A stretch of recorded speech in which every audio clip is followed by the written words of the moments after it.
वो तो हमें सपना आज से नहीं 2016 से दिखा रहे हैं कि राज्यसभा भेजूंगा। 2020 में वो आग्रह कर रहे थे कि केंद्र में आपको राज्यसभा भेज के केंद्र में मंत्री बनाते हैं, आप हमारे पार्टी में विलय कर लीजिए।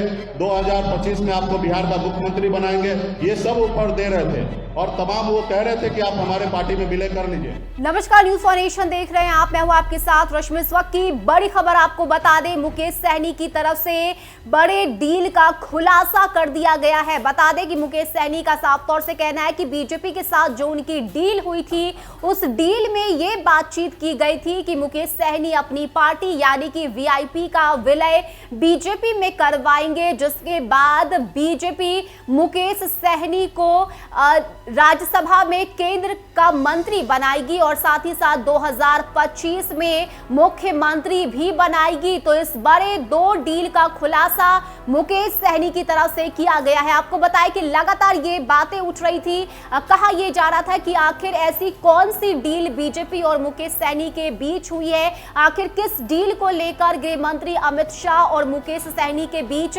बंद कमरे में बातचीत हुई है। तो बता दें कि अब ये डील सार्वजनिक हो चुका है और ये खुलासा खुद मुकेश सहनी की तरफ से किया गया है। बता दें कि मुकेश सहनी ने अपने प्रेस कॉन्फ्रेंस में ये साफ कर दिया है कि दो बड़े डील फाइनल किए गए थे। सबसे पहली डील ये है कि अगर मुकेश सहनी अपनी पार्टी का विलय बीजेपी में करवाते तो उन्हें राज्यसभा भेजकर केंद्र में मंत्री बनाया जाता, और दूसरी बड़ी डील ये है कि उन्हें 2025 में मुख्यमंत्री बनाया जाता। क्या कुछ कहना है मुकेश सहनी का और किस तरह से ये बड़े खुलासे मुकेश सहनी की तरफ से किए गए हैं, छोड़े जाते हैं आपको उस पूरे प्रेस कॉन्फ्रेंस के। पार्टियों में रहे, आप गठबंधन में रहे, सबको धोखा दिया है। देखिए, मैंने कभी किसी पार्टी में नहीं रहा और मैं जब भी अपना पार्टी बनाया मैं यूपीए के साथ रहा और यूपीए में गठबंधन में मैंने चुनाव लड़ा। और आप सबको पता है कि यूपीए में गठबंधन कैसे टूटा, किस तरीके से हमारा सीट घोषणा नहीं किया, उसी जगह हमने गठबंधन तोड़ा। और मैं आज एनडीए में हूँ, था और यूँ नहीं था, और मैं यहाँ पे लड़ाई लड़ा। और आप सब ने कल संजय जायसवाल का एक आपने बाइट सुना कि उन्होंने कहा कि हमारा बात हुआ था कि पार्टी विलय करने का। आपको मैं बता दूं कि आपने देखा कि हमारा गठबंधन टूटा, हमने मोरिया में प्रेस कॉन्फ्रेंस किया कि हम अकेले अपने दम पर चुनाव लड़ेंगे। दिल्ली से फोन आता है, मैं दिल्ली जाता हूं और 4 घंटे में डिसीजन होता है कि आप हमारे एनडीए का पार्ट बनिए और आपको हम इतना सीट देते हैं। तो वहां पे पार्टी विलय का कोई चर्चा ही नहीं है। वो तो हमें सपना आज से नहीं 2016 से दिखा रहे हैं कि राज्यसभा भेजूंगा। 2020 में वो आग्रह कर रहे थे कि केंद्र में आपको राज्यसभा भेज के केंद्र में मंत्री बनाते हैं, आप हमारे पार्टी में विलय कर लीजिए।